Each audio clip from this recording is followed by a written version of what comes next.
শোক শংকে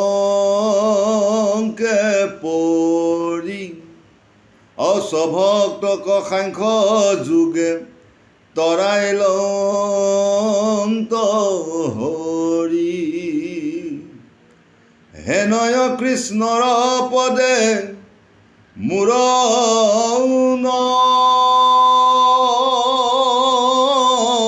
নমস্কাৰ কৰ্মযোগ কৰি বহু অতৃতীয় অধ্যায় অৰ্জুনে বুলন্ত শুনি উক মহাভাগ জ্ঞানক প্ৰশংসা কৰি লাহাতা আগ আচুক বিস্তাৰ কাল মৰণ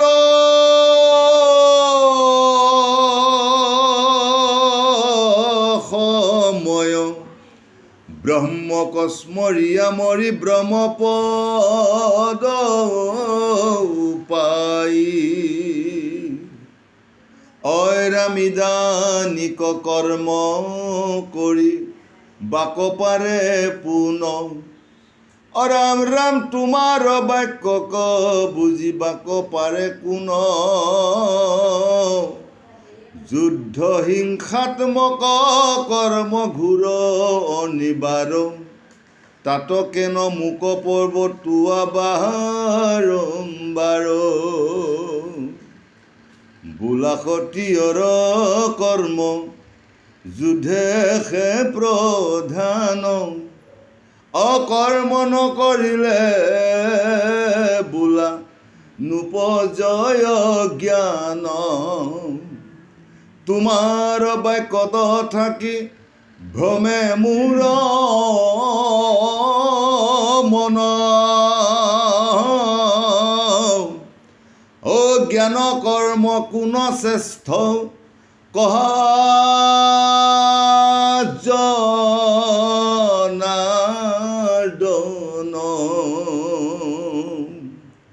কৃষ্ণে বোলে মই যেন কহিলো পূৰ্বত জ্ঞান কৰ্ম কহিলো দুই গোটা পথ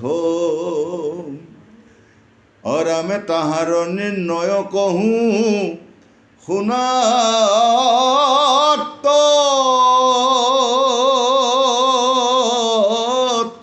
বুধ লাৰু বুলি লোভ দিয়া অপিয়া ঔষধ হে ভগৱন্ত যিজন কৃষ্ণ চক্ৰচায়ত আমি এই পৃথিৱীখনৰ লোকসকল চলি আছোঁ আমি তেওঁক কোটি কোটি নমস্কাৰ কৰিব লাগিব তেওঁৰ কথাকে ৰাতিপুৱা পৰা গধূলিলৈ আমি চিন্তা কৰিব লাগিব আজি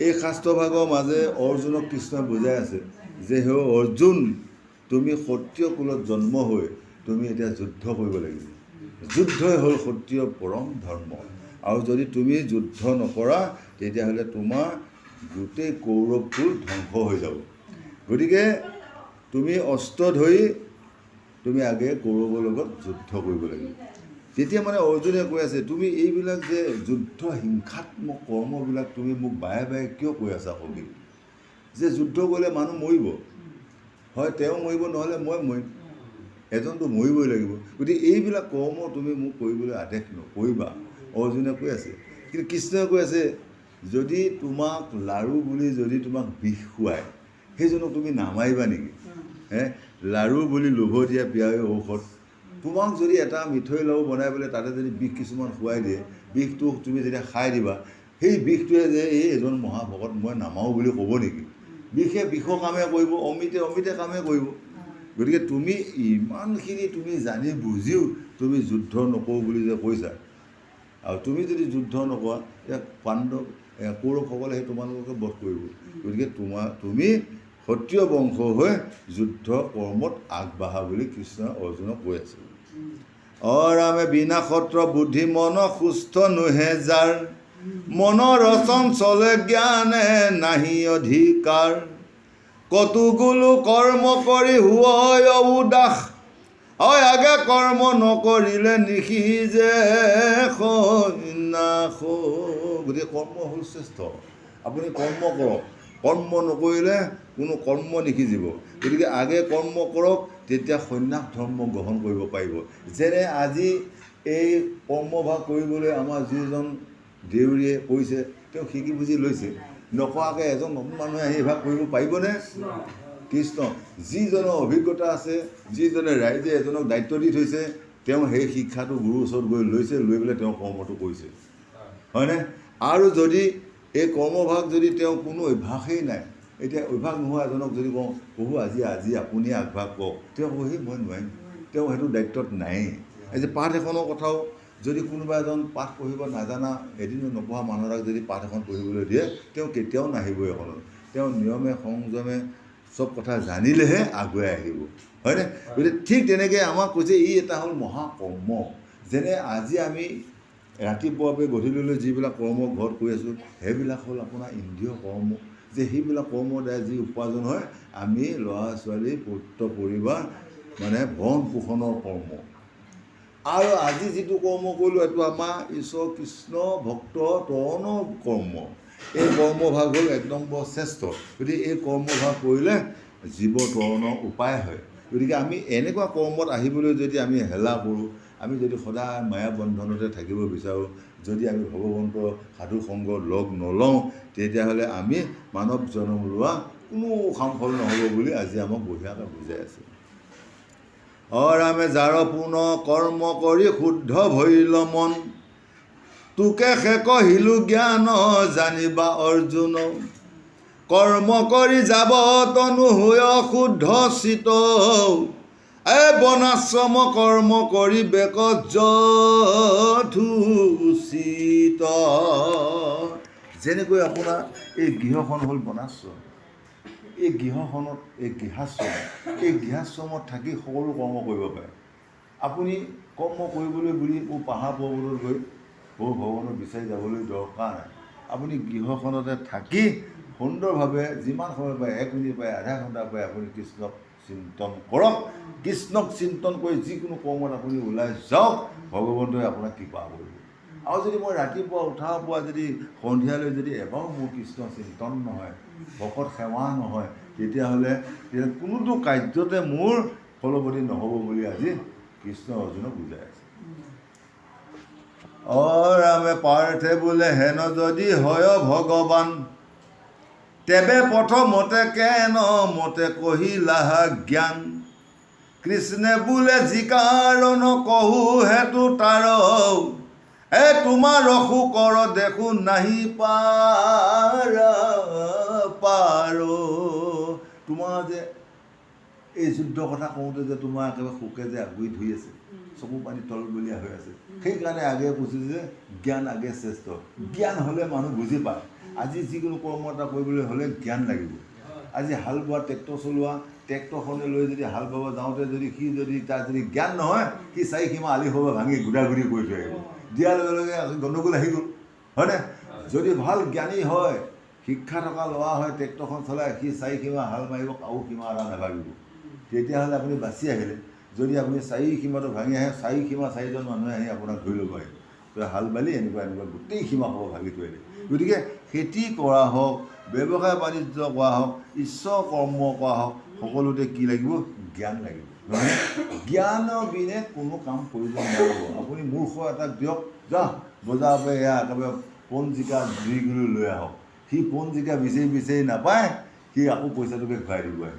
হয়নে এতিয়া যদি জ্ঞানী মানুহ এজনক দিয়ে সি একে পঞ্জিকা কি বেগৱা জিকা কি আখৰ চোৱা পঞ্জিকা চব বুজি পায় হয়নে অনভিজ্ঞ এজনক যদি আপুনি কামত লগায় তাৰ পাছে পাছে আপুনি ফুৰিব লাগিব সদায় গতিকে আমি তেনেকুৱা এজন মানুহ কৰ্মত নলগাই ভাল এজন পাৰদৰ্শিতা থকা এজন জ্ঞানী লোকক যদি লগাওঁ তেওঁৰ লগত আৰু মই লাগি থাকিবলৈ নালাগে হয়নে ইয়াকে আমাক বুজাই আছে ৰাম শোক গুচাই বেকনোৱা ৰুহু একো মতে এতে কতে সাংখ্য জ্ঞান দিলোঁ প্ৰথমতে জ্ঞানী বা অজ্ঞানী যত আছয় সংসাৰে বিনা কৰ্ম মাত্ৰ থাকিতে নপাৰে প্ৰকৃতিৰ তিনি গুণ বৈশ্য স্বভাৱ পূৰ্বৰ সকলো গুণৰ বৈশ্য অলোক চৰাচৰ গুণে থাকি কৰে শুভা শুভ ধৰ্ম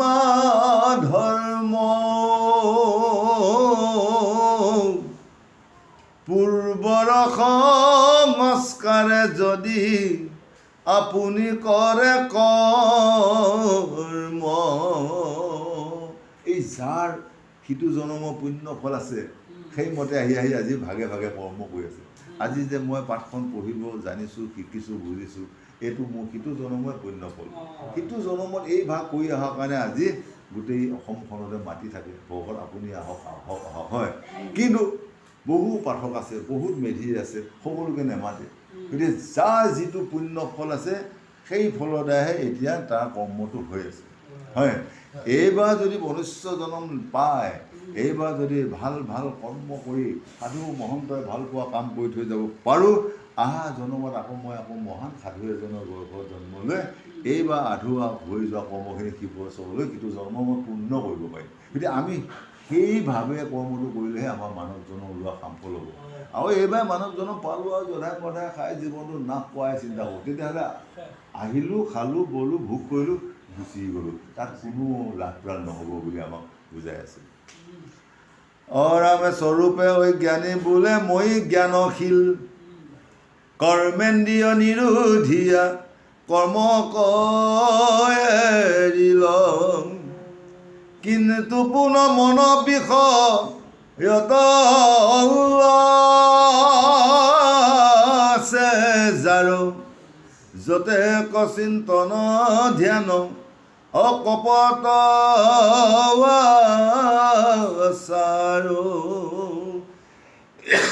মই যদি ৰাতিপুৱাপে গধূলিলৈ মনটো যদি মোৰ বিষয় ধান্দাতে থাকে, কেনেকৈ ল'ৰা ছোৱালী খাব পাৰে, কেনেকৈ পুত্ৰ পৰিবাৰ চলে, এইটো বিষয়তে যদি মই থাকোঁ, তেতিয়াহ'লে মোৰ যিটো ভক্তি মাৰ্গৰ কোনো কাম নহ'ব। আৰু যদি মই ৰাতিপুৱাৰ পৰা যদি লোকৰ বেয়া চিন্তাকে কৰি থাকোঁ, মোৰ ওচৰৰ মানুহক মানে হিংসা কৰোঁ, সিঘৰ মানুহক বেয়া পাওঁ, সিঘৰ মানুহক হিংসা কৰোঁ, এই ভাৱটো লৈ গ'লেও মোৰ কোনো কাম নাই। মই মোৰ ওচৰ চুবুৰীয়া চাৰিখিনি মানুহৰ লগত মই মিলা প্ৰীতিৰে থাকিব লাগিব, সকলোৱে দুখে বিপদে মই থাকিব লাগিব। কাৰোবাৰ কিবা হ'ল মই তাত এবাৰ উপস্থিত হৈ এটা সৎ উপদেশ দিব লাগিব হয়নে। এনেকুৱা কাম কৰি গ'লে প্ৰভু ভগৱন্তই আমাক কৃপা কৰিব বুলি আমাক বুজাই আছে। অৰামে জ্ঞান ধ্যান কৰ্মত আৰু সকলোৱে মিছা ইন্দ্ৰিয় মন চলে ঈশ্বৰৰ ইচ্ছা। যিজনে জ্ঞান ধ্যান লৈ কৰ্ম কৰিব, যিজনে ভাল ভাল দিশত কৰ্ম কৰিব, যদি আপুনি দিনটো মিছা কৰ্ম কৰিব, যদি আকৌ ৰাতি যদি পুথিখনো পঢ়ে, সেইটো কাম নাই বুলি কৈছে। মই পাঠখন পঢ়িলোঁ, সমাজৰ আগত বঢ়িয়া কথা ক'লোঁ, ইয়াকে গৈ পেলাই যদি মই বেয়া কাম কৰি দিওঁগৈ, তেতিয়াহ'লে মই আজি পুথিখন পঢ়ি যোৱা কোনো কামেই নাই বুলি কৈছে হয়। যদি মই কৃষ্ণ আহিলে কৃপা হওক, ইহকাল পৰকাল সৌভাগ্যৱতী হওক, বঢ়িয়া হ'ব দে, জয় জগন্নাথ। তাৰপিছত যদি মই এইভাগ কৰ্ম কৰিব অহাৰ আগত যদি মই ঘৰত কৰি অহা কৰ্মখিনি শুদ্ধ হয় আৰু ইয়াকে গৈ যদি কৰা কৰ্মবিলাক শুদ্ধ হয়, তেতিয়াহ'লে মই শাস্ত্ৰখন পঢ়িলে কামত আহিব। যদি শাস্ত্ৰ চাই বাজিব বাই, তেতিয়াহ'লে কোনো কামত নাহে বুলি কৈ আছে। ৰাম যিপূৰ্ণ মনক নিয়মিল ভাল মতে সব ইন্দ্ৰিয় বৈশ্য হয় মনৰ লগতে যেনি তেনি মন চলে ইন্দ্ৰিয় কল যেন জীৱ নেথাকিলে দেহ কিছু নৈ। যদি মোৰ তাত থকা জীৱটো যে মোৰ মাতটো, এই মাতটো যদি মোৰ নাইকিয়া হৈ যায়, তেতিয়াহ'লে মোৰ এই শৰীৰটো কোনো কাম নাই হয়নে। এই জীৱটো থকালৈহে মোৰ শৰীৰটোৰ কাম আছে, নহ'লে এদিনৰ পাছত মোৰ শৰীৰটো গোন্ধ আহি যাব, নাহিব। দুদিনৰ পাছত একেবাৰে মাখি পৰি যাব, 3 দিনৰ পিছত একেবাৰে কণী পাৰি দিব। এনেকৈ কৰি এই শৰীৰটো কোনো মূল্য নাই। গতিকে এনেকুৱা এটা জহি সহি যোৱা মানৱ দেহালৈ আপোনালোকে কৈছে কোনো অহংকাৰ গৌৰৱ নকৰিব, এই আছে এই নাই, হয়। গতিকে এই দেহাটোক প্ৰভু ভগৱন্তৰ ওচৰত অৰ্পণ কৰি ভক্তিৰ ৰাস্তাই গৈ ভক্তিৰ মাধ্যমে গৈ কেনেকৈনো আমাৰ আত্মাটোক আমি গতি দিব পাৰোঁ, ইয়াকহে চিন্তা কৰা কথা কৃষ্ণ অৰ্জুনক ধুনীয়াকৈ বুজাই আছে।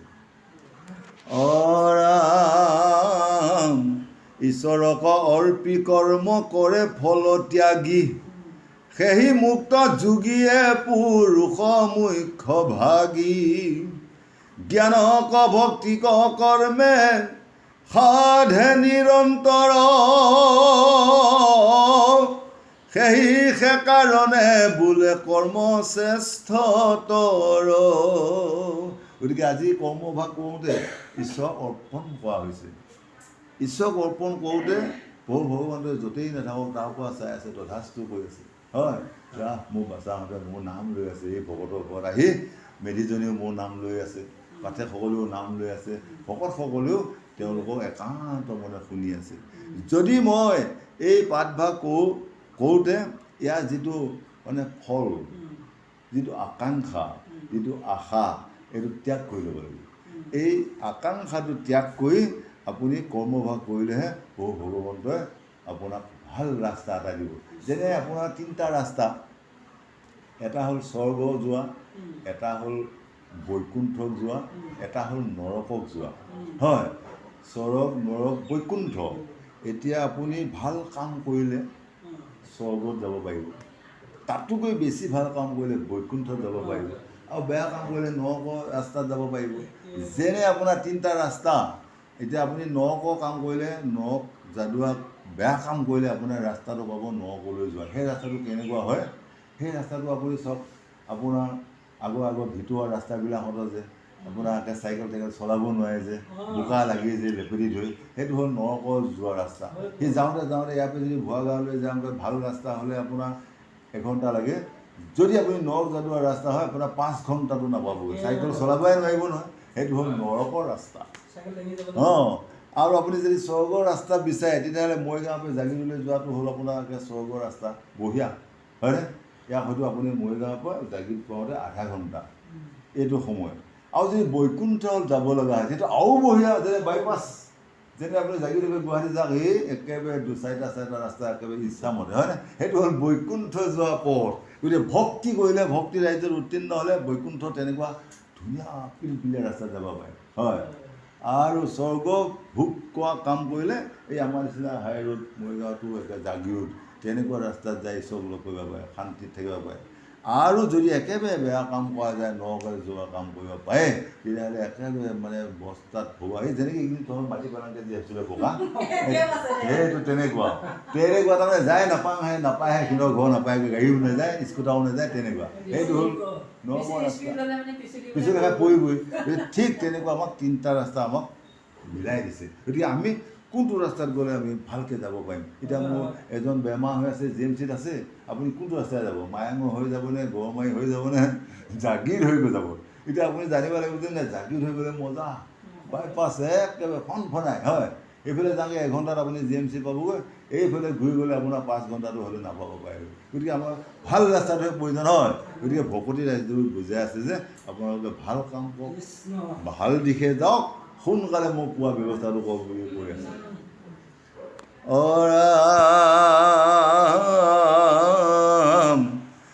নৈত্য নৈমিত্তিক কৰ্ম অৰ্পি কৰা বীৰ, বিনা কৰ্মে নিস্তে জানা নৰহে শৰীৰ, যত কৰ্ম সবে বন্ধ সাংখ্যবাদী কহে, যদি ঈশ্বৰত অৰ্পি তভু বন্ধনু হে, কৰ্মযোগী বিষ্ণু বুলি জানা ধনঞ্জয়, হৰি কৰ্ম বিনে আৰু কৰ্ম হে বান্ধয়। হৰি কৰ্ম বিনে আৰু কৰ্মকে বান্ধে হৰি কৰ্ম কৰিলে বাকী কৰ্মই আপোনাক বান্ধি ৰাখিব নোৱাৰে যিটো মায়া কৰ্ম এই কৰ্মটোক আপুনি যদি হৰি চিন্তন কৰি যদি ঘৰৰ পৰা ওলোৱাৰ লগে লগে মুখত কৃষ্ণ নামটো লৈ আপুনি চাইকেলখনত বাইকখনত গাড়ীখনত উঠক বাটে বাটে কৃষ্ণ নাম লৈ আহক যেনেকৈ নাৱতে আপোনাৰ 24 ঘণ্টাই টোকাইখন লৈ খালি কৃষ্ণ নাম নাৱত নাৰায়ণে কৈ আছিলে হয় নাই আমাকো কৈ আছে সেইখনো আমাৰে মুখ বুলি থওক আপোনালোকেও খুৱাওঁতে শুওঁতে হামিয়ে হেকটিয়ে একেবাৰে এনি টাইম যদি কৃষ্ণ নামটো যদি আনি থাকিব পাৰে যে সকলো বিপদৰ পৰা প্ৰভু ভগৱন্তে উদ্ধাৰ কৰিব তেওঁ বাহিৰে উদ্ধাৰ কৰা আৰু গৰাকী নাই এতিয়া আমাৰ বেমাৰ আজাৰ এটা হ'ল আমি দেখাওঁতকৈ একেবাৰে চিভিলত লৈ গ'লোঁ চিভিলতো ভাল নহয় তাৰমানে আমি আচল কৰ্মবিলাক কৰি নাযাওঁ যে আজি কিবা এটা হ'ল মানুহ ঘৰত তেওঁ গীতা এখন পঢ়ি অকণমান পাঠ অকণমান কৰি বা কীৰ্তনখনৰ গা গজেন্দ্ৰ অকণমান পঢ়ি ভকতক দুজনক আনি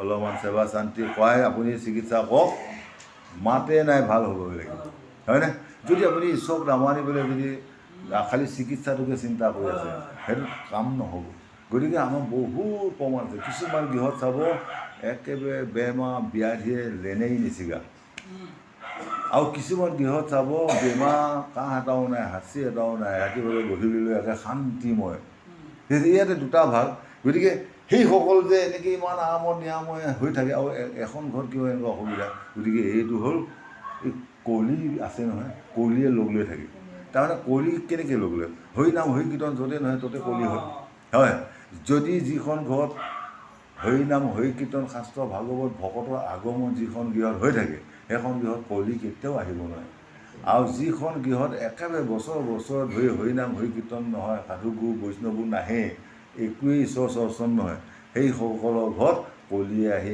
একেবাৰে ঘৰখনৰ বোৱাৰী শাহু একেবাৰে কাজিয়া লগাই থাকে সেই কাজিয়া লগাই থাকি একেবাৰে পৰিৱেশটো বেয়া হৈ যায় গতিকে সেইকাৰণে আৰু তেওঁসকলৰ ঘৰতো বেমাৰ আজাৰ ব্যাধিবিলাক বাঢ়ি যায় গতিকে আমি যদি ঈশ্বৰ চিন্তন কৰি যদি সাধুগুৰু বৈষ্ণৱ কৰ্ম কৰি যদি অলপ মানে সেৱা শান্তি কৰাই যদি দুজনে হওক তিনিজনে হওক যদি কৰাই লৈ পেলাই যদি আমি যদি কিবা এটা কামত আগবাঢ়িব পাৰোঁ তেতিয়াহ'লে ভগৱন্তই কৃপা নকৰা কোনো কাৰণ নাই বুলি আমাক বুজাই আছে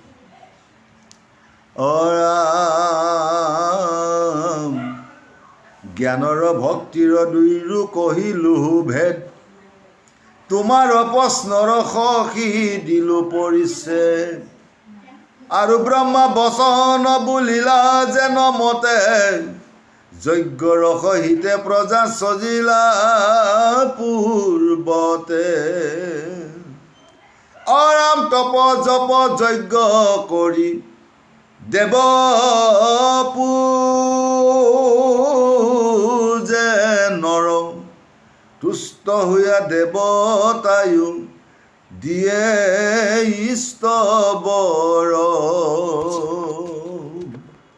অন্য অন্যে দুহান্তৰো সবে ইষ্ট যুগ দেৱে দেয় অৰ্থ কমনুছে কৰৈ ভোগ আজি এতিয়া এই অনুষ্ঠানটো পাতি ইয়াতে আমি মাহ প্ৰসাদ অৰ্চন বৰ্ণন কৰা হ'ল ইয়াতে ভগৱন্তই কোনো খাবলৈ নাহে ইয়াতে কোনে খায় মনুষ্যই খায় হয় দেৱতাৰ কাৰণে অৰ্চন কৰা হ'ল কিন্তু তেওঁলোকে নাখায় তেওঁলোকে ধুনীয়াকৈ যদি কিবা স্পৰ্শও কৰিছে আমি দেখা নাই আৰু যদি ক'ৰবাত লাইও দিছে আমি দেখা নাই কিন্তু মেধিজনৰ অৰ্চন বন্দনত শুদ্ধ হৈ আজি সেইটো এতিয়া প্ৰসাদলৈ গৈ মহাপ্ৰসাদত পৰিণত হ'ল প্ৰথমতে দিওঁতে প্ৰসাদ এতিয়া তেওঁ যেতিয়া অৰ্চন কৰি তেওঁ লাই চাহি অৰ্চন কৰি দিলে এতিয়া মহাপ্ৰসাদ হৈ গ'ল এই মহাপ্ৰসাদটো যেতিয়া সকলো পিছতে যেতিয়া সকলোৱে ভগাই খোৱা হয় সি একেবাৰে মহাপ্ৰসাদত পৰি গ'ল এইটো প্ৰসাদ আকৌ বেলেগকৈ কিনিলে নাপায় এতিয়া সন্ধিয়া বজাৰ বা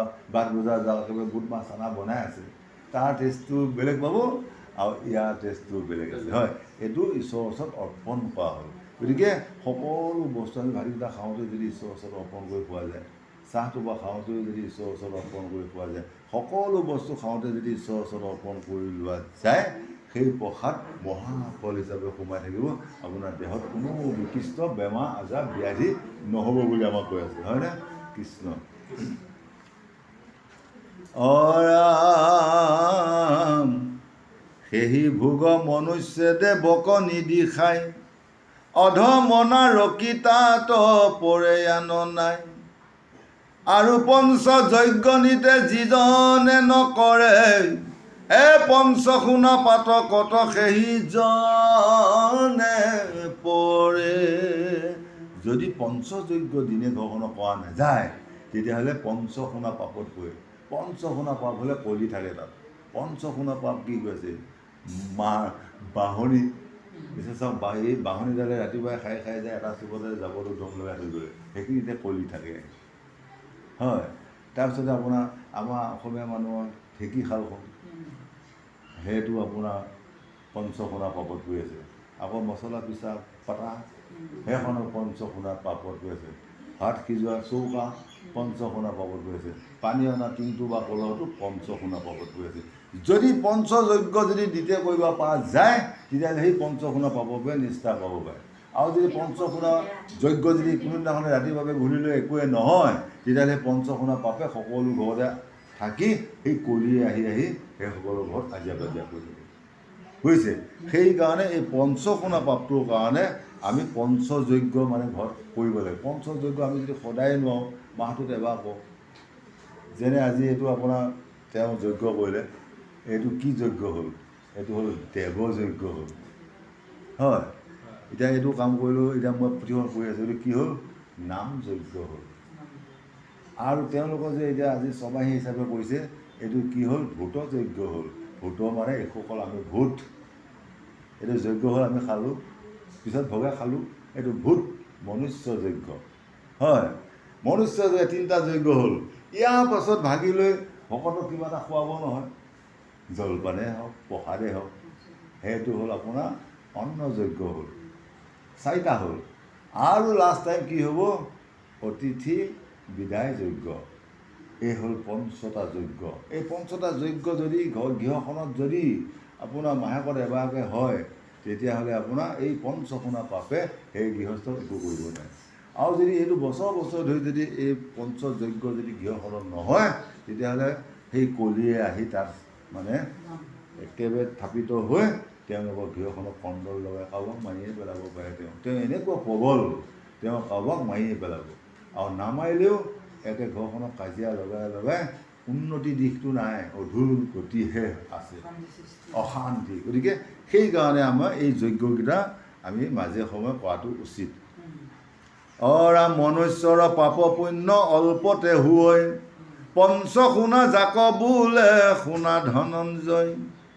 ধান উখুৱাৱে কলসিত পানী আনি, সমাৰ্জনৰ মাজে ঢেঁকী ধান্য বাহনি। সেয়া এইকেইটা গোটেইকেইটা কথা কৈ আছে।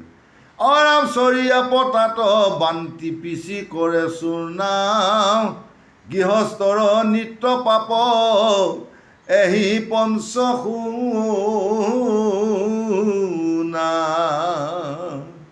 এহি পঞ্চ অধৰ্ম গোচয় যেন মতে, পাঞ্চগোটা যজ্ঞ গৃহী কৰিবে কনিতে।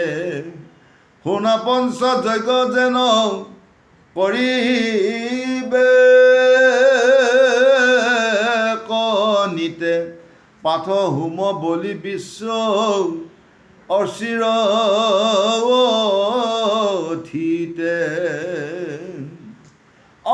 স্নান দেৱ পূজা কৰি সপিবে কনৰে, হোম বলি স্তুতি মন্ত্ৰ অপাঠ তাত পঢ়ে। অতিথিৰ অন্বেষণে ৰাজমাৰ্গে যাব, সকলো অৰ্চিয়া গৃহী পৰে অন্ন খাব। এইটো অতিথি যজ্ঞ। এইবিলাক ভাঙি ঘুটি লৈ তেতিয়া অন্ন খাব, সকলোকে খুৱাব লাগিব, সি এটা যজ্ঞ।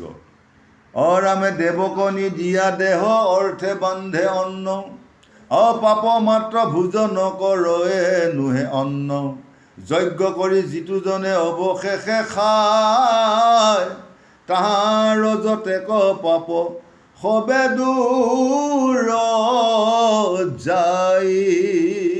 যদি যজ্ঞ কৰাৰ পিছত যদি অৱশেষত যদি সেই প্ৰসাদটো খায়, যেতিয়া যিমান পাপ আছিলে চব দূৰ হৈ যায় বুলি কৈছে।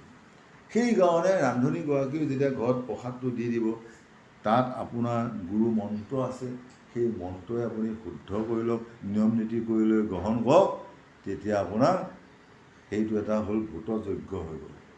আৰু যদি আপুনি ৰান্ধনীগৰাকী দিয়াৰ লগে লগে যদি আপুনি গ্ৰহণে কৰিলে, তেতিয়া সেইটো যজ্ঞত নপৰিব, যজ্ঞত নপৰিলে। গতিকে আমাৰ নিয়মে নীতিয়েহে আমাৰ কৰ্মবিলাক কৰাৰ কথা আমাক আজি কৃষ্ণই অৰ্জুনক ধুনীয়াকৈ বুজাই আছে। ৰামে বৃষ্টি দ্বাৰা অন্ন হৈ জানি বা সাক্ষাৎ, অন্ন হন্তে শোকৰূপে প্ৰজা জাত। প্ৰাণীৰ বেপাৰ ধৰ্ম উপজয় পুনঃ, কৰ্মতে উপজে পুণ্য জানিবা অৰ্জুন। যেনেকৈ মাঘ ফাগুন মেহীয়া মাটি খান্দি একেবাৰে ফাটি বহুত বেঙবেঙীয়া ফাট মাৰি থাকে, নাঙল নালাগে। কিন্তু এতিয়া চৈত বহাগ বৰষুণ পোৱাৰ লগে মাটিটো একেবাৰে ঘিউ কম কোমলি গ'ল, এতিয়া মানে হাল মাৰি খেতি পেলালে কঠীয়া গজেই, নহয় যে? ঠিক তেনেকৈ আপুনি খেতি এভাগ কৰিবলৈ গ'লে মানে যিকোনো বস্তুটো ৰসটো থাকিব লাগিব, ৰসটো হ'লেহে আপোনাৰ তাৰ বীজটো হ'ব। অন্ন হন্তে শোকৰূপে প্ৰজা হৈ জাত। যেনেকৈ অন্নটো গ্ৰহণ কৰিলেহে অন্নৰ পৰা ৰস হয়, ৰসৰ পৰা মেদ হয়, মেদৰ পৰা মজ্জা হয়, মজ্জাৰ পৰা ছাল হয়, একেবাৰে লাষ্টত গৈ পেলাই শুক্ৰ হয়। সেই শুক্ৰটো কি? সৃষ্টি বস্তুটো। সেই শুক্ৰৰ দ্বাৰা জীৱ সৃষ্টি হয়। সেই অন্নটো আমাৰ কিমান ধুনীয়া হ'ব লাগিব, যিটো শুক্ৰ, যিটো অন্ন খাই খাই সেই তাৰ ৰসৰ যায় মানে মোৰ শিৰত যিটো মানে শুক্ৰ সৃষ্টি জমা হ'ল, সেই শুক্ৰটোৰ দ্বাৰা এটা জীৱ সৃষ্টি হ'ব। এতিয়া কেনেকুৱা অন্ন খাব লাগিব? ভাল অন্ন খালে আপোনাৰ শুদ্ধ শুক্ৰ জমা হৈ আছে, আৰু বেয়া অন্ন খালে আপোনাৰ বেয়া শুক্ৰ জমা হৈ আছে, হয়নে? বেয়া অন্নৰ দ্বাৰা সৃষ্টি হোৱা শুক্ৰটোৰ দ্বাৰা যদি সতি সন্তান জন্ম হয়, সেইবিলাক সতি সন্তানে অসুৰ হয়, চুৰ ডকাইত হয়। আৰু যদি ভাল অন্ন নিৰামিষ, যেনে আপুনি কোৱা যায়, যদি আপুনি মানে আপুনি বইল খাই যদি আপোনাৰ শুক্ৰটো তেজটো জমা কৰি থৈ দিছে, সেই শুক্ৰৰ দ্বাৰা সন্তান জন্ম হ'লে এতিয়া প্ৰহ্লাদৰ নিচিনা জন্ম হ'ব, হয়নে? সেইটোকে আমাক কৈ আছে। গতিকে সেই সাধুসকল আমি সেই কথাখিনি বুজিবলৈ হ'লে গুৰুৰ ওচৰত আশ্ৰয় কৰি আমি ভাল কৰ্ম দিশে আগুৱাই গ'লে তাৰ ফল আমি ভাল পাম বুলি ক'লে আজি কৃষ্ণ অৰ্জুনক ধুনীয়াকৈ বুজাই আছে। ৰামে বেদ যজ্ঞ হনেতে যেন যজ্ঞ উপজয়, বেদো ঈশ্বৰৰ বাক্য জানিবা নিশ্চয়। ৰাম কৰ্ম কৰি জগতৰ চক্ৰ প্ৰৱৰ্তয়, সংসাৰ কাৰণ যজ্ঞ জানা ধনঞ্জয়। ঈশ্বৰৰ আজ্ঞা ভাঙি নকৰ কৰ্ম, পাপৱায়ু মাত্ৰ তাৰ বৃথ শ্ৰম। ঈশ্বৰে অৰ্পিয়া এৰি কৰ্ম সদাচাৰ, কিন্তু পুণ্য ভাগি হুৱে নেৰাৱে সংসাৰ। ৰাম ঈশ্বৰে অৰ্পিয়া কৰে সংসাৰ ৰাৱে, যেন দুগ্ধ মথিলেও অদধি ঘৃত হুৱে। ৰাম যি পুনু আত্মাত ৰতি তুষ্ট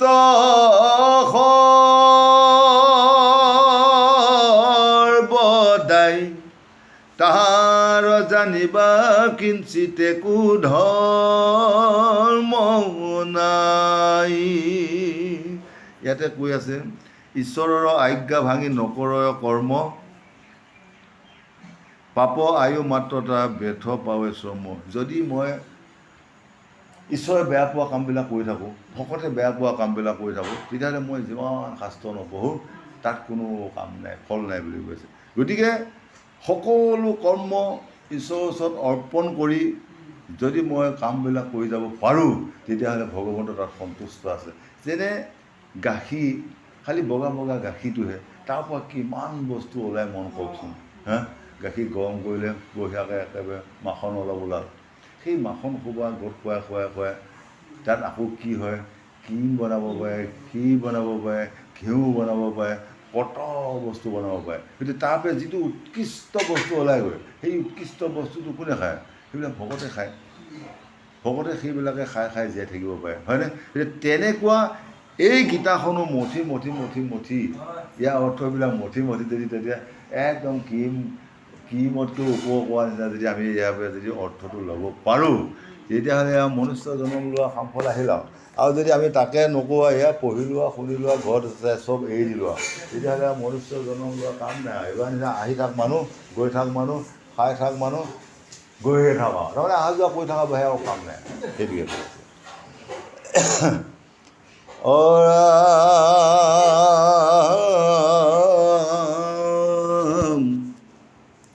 কৰ্ম কৰে যদি তাতো নোহে কৰ্ম ভোগ, নকৰিলে কৰ্ম পুনু নপাৱ লাগ। তোমাৰ অৱশ্যে কৰ্ম কৰিতে লাগয়, যিমতে কৰিবা কৰ্ম শুনিও নিৰ্ণয়। ঈশ্বৰ চৰণে মন কৰিবা নিবেশ, পৰম পদক পাইবা তেবে গুৰাকেশ। জনক আদি কৰি ৰাজ ঋষি বৰ, এহি মতে কৰ্ম কৰি তৰিল বিস্তৰ। জ্ঞান ভক্তি যেবে হয় কিছু কৰ্ম নাই, তথাপি কৰয় কৰ্ম লোক পৱতাই। শ্ৰেষ্ঠজনে যদি কৰ্ম কৰয় শাস্ত্ৰ পথে, অল্পজনে তাক দেখি কৰে সেই মতে। যিজনে জ্ঞানী তেওঁ শাস্ত্ৰৰ উপদেশৰ মতে কৰ্ম কৰিব, তাত কোনো ভুল নাই। শাস্ত্ৰই যিটো কৈ আছে, যিটো নীতি নিয়ম, সেইমতে কৰ্ম কৰিলে কোনো ভুল নাই, কোনো ভকতেও দুখ নধৰে। যদি শাস্ত্ৰত নাই, এটা আপুনি নিজৰ মতে কৰি এটা নিয়ম কৰি আছে, সেইটো ভগৱন্তই সন্তুষ্ট নহয়, হয়নে? ভগৱানে যাক ভাল পায়, ভকতে যাক ভাল পায়, ভগৱানেও তাকে ভাল পায়। গতিকে আমি ভকতে ভাল পোৱা কাম কৰিব লাগে। যিটো কাম কৰিলে ভকতে বা বঢ়িয়া ভাল কাম কৰিছে দিয়ক তেওঁ, নহয়নে? সেইটো কাম কৰিবলৈ আমি যত্ন কৰিব লাগিব। আৰু যিটো কাম কৰিলে সকলোৱে কয় এইটো মানুহটো বেয়া, চব বেয়া কামকে কৰি ফুৰে, হয়নে? ইফালে গ'লেও কাজিয়া লাগিলে, সিফালে গ'লেও কাজিয়া লাগিলে, সিফালে গ'লেও হুলস্থুলে। গতিকে এনেকুৱা কামবিলাক ভাল নহয়। সেই কৰ্মটোৰ দ্বাৰা কি হয়, মোৰ পাপ অৰ্জন হয়। সেই পাপ অৰ্জন হ'লে এই মনুষ্য জন্মত বহুত দুখ দুৰ্গতি আহি যায়। এই দুখ দুৰ্গতিৰ কাৰণে আকৌ সাধু সংগ আনি ভকতৰ সেৱা শুশ্ৰূষা কৰিলেহে সকলো পাপৰ পৰা পৰিত্ৰাণ পাব পাৰে। গতিকে আমি সেইকাৰণে সকলো বেয়াবোৰ এতিয়াৰ পৰা ত্যাগ কৰিবলৈ শিকিব লাগিব। বেয়াবিলাক দূৰ কৰি ভাল কৰ্মবিলাকৰ দিশে যদি আমি আগুৱাই যাব পাৰোঁ, তেতিয়াহ'লে ভগৱন্তই আমাক সদায় কৃপা কৰিব।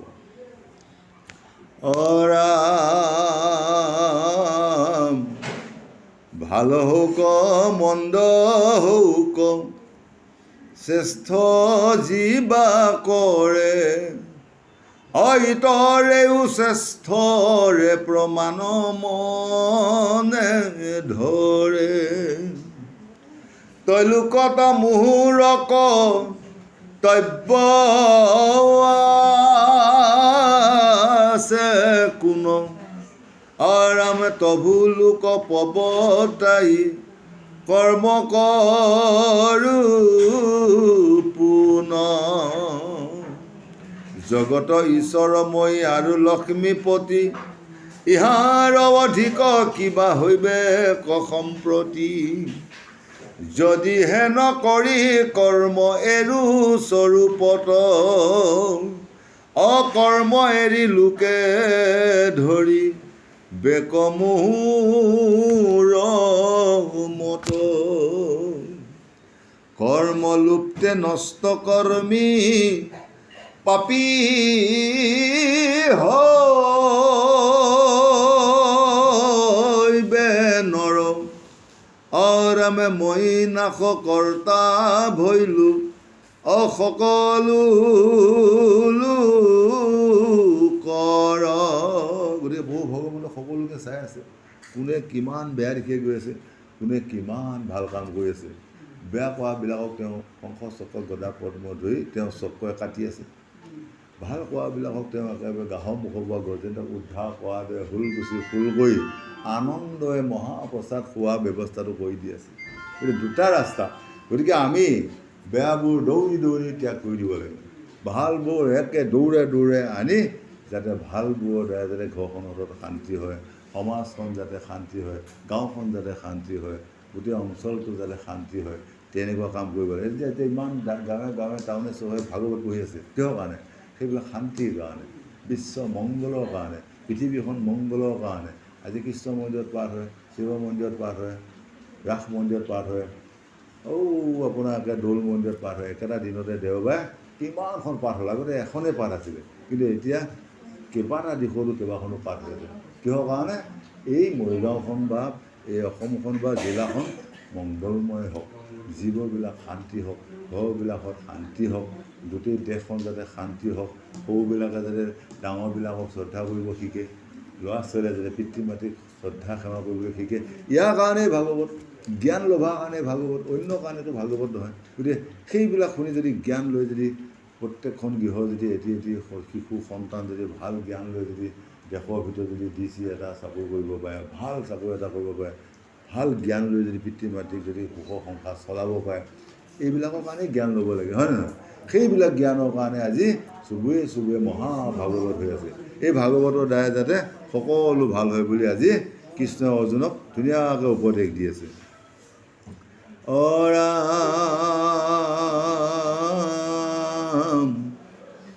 উপদেশ নধৰিব পূৰ্ব কৰ্ম ত্যাগী উভয় ভংশত থাকি হৈব পাপ ভাগী অৰাম সকামত পূৰ্বে আছে তাকো নচলিব যেহে নস্বভাৱ যাৰ তাকনি জীৱ যদি বোলা জ্ঞানী বা অজ্ঞানী কিবা চিহ্ন প্ৰকৃতিৰ গুণ যে আপুনি কৰৈ ভিন্ন গুণ ইচ্ছা ইন্দ্ৰিয়ে বিষয়ে কৰ্ম কৰে মই কৰোঁ বুলি অজ্ঞে অহংকাৰে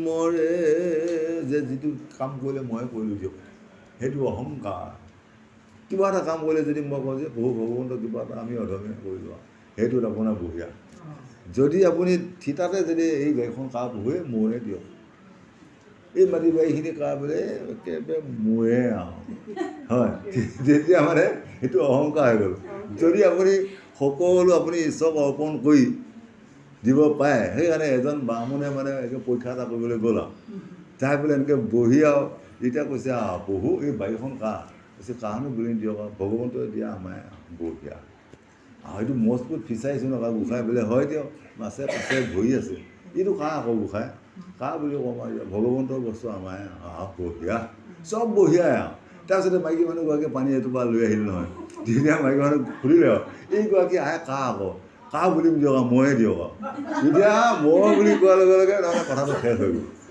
চব বস্তু ঈশ্বৰৰ ওচৰত অৰ্পণ কৰিব পাৰিলে কিন্তু তেওঁ মানুহগৰাকী মোৰ ওচৰত অৰ্পণ কৰিব নোৱাৰে ভগৱানে বামন ৰূপ লৈ গৈ আছে বাৰী ঘৰ তামোল পাণ গৰু গাই সা সম্পত্তি চব মোৰ ওচৰত অৰ্পণ কৰিলে কিন্তু তেওঁ মানুহজনী মোৰ ওচৰত অৰ্পণ নকৰিলে গতিকে সেইটো আমাৰ কি মায়া এই মায়া শক্তিটো থকালৈ আমাৰ কোনো যিমান শাস্ত্ৰ ভাগৱত নপঢ়ক যিমান ধৰ্ম নকওক যিমান নিৰামিষ নাখাওক যিমান বইল নাখাওক কামত নাহিব যদি হয়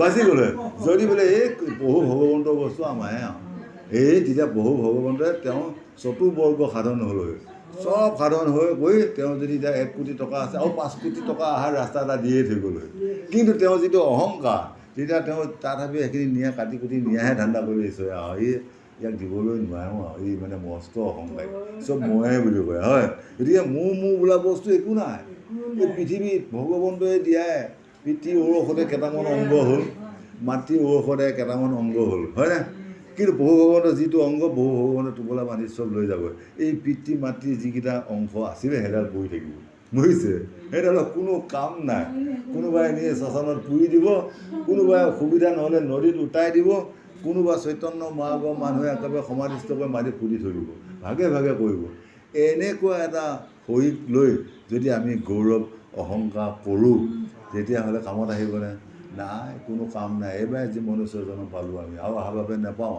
অহাৰ বাবে পোক পলুক কিমি কেউলা ক'বা যে সেই এনেকুৱা জীৱহে আমি পাম যদি ভাল কাম কৰিবলৈ শিকি যোৱা যায় এতিয়া যদি বোলে নাই আগতে যি বেয়া কাম কৰিলোঁ কৰিলোঁ আৰু আজি কেতিয়াও বেয়া কাম নকৰোঁ কাকো মিছা কথা নকওঁ কাকো ঠগ প্ৰবঞ্চনা নকৰোঁ কাৰো মানে জমা হৈ এডালো লৰচৰ নকৰোঁ কাৰো বস্তু নথওঁ বুলি যদি আপুনি সমস্ত ত্যাগ কৰি যদি আপুনি আজিপে যদি সংশোধন হৈ যদি সদায় সত্য কথাই ক'ম বুলি যদি চিৰ প্ৰতিজ্ঞা কৰিব পাৰে এতিয়া যিমান পাপ হৈ গৈছিলে একে শুকান পাত হৈ একেবাৰে কৃষ্ণৰ নামত পোৱা যাব হয় আৰু যদি তাকে নকৈ যদি সদায় মানে বেয়া বেয়া বেয়া বেয়া মানুহ দেখুৱাই ভাল ঘৰত গ'লে বেয়া কৰ্ম তেতিয়াহ'লে আপোনাৰ সেই পাপে গংগা যমুনা জগন্নাথ সৰস্বতী বদৰিকা য'ত নাযাওক আপোনাৰ কৰ্তন নহ'ব হয় আকৌ সেই সোপা পাপে আহি খুলি খাই আপোনাৰ এনেকুৱা যন্ত্ৰণা হয় গতিকে এই যন্ত্ৰণা পোৱা খাইবলৈ হ'লে আমি কি কৰিব লাগিব সদায় সাধু সংগ কৰিব লাগিব ভাল কাম কৰিব লাগিব কি ভাল তাৰমানে যিটো কাম কৰিলে দহে বঢ়িয়া পায় মোক হয়নে যিটো কাম কৰিলে ৰাইজে প্ৰশংসা কৰে যিটো কাম কৰিলে গান শুনিবলৈ বঢ়িয়া মানুহজনৰ বঢ়িয়া তেনেকুৱা কাম কৰিবলৈ শিকিলে তেতিয়াহ'লে আমাৰ এই আত্মাই কোনোদিনে দুখ কষ্ট নাপায় বুলি আজি আমাক সুন্দৰভাৱে আজি গীতাভাগে বুজাই আছে কৃষ্ণ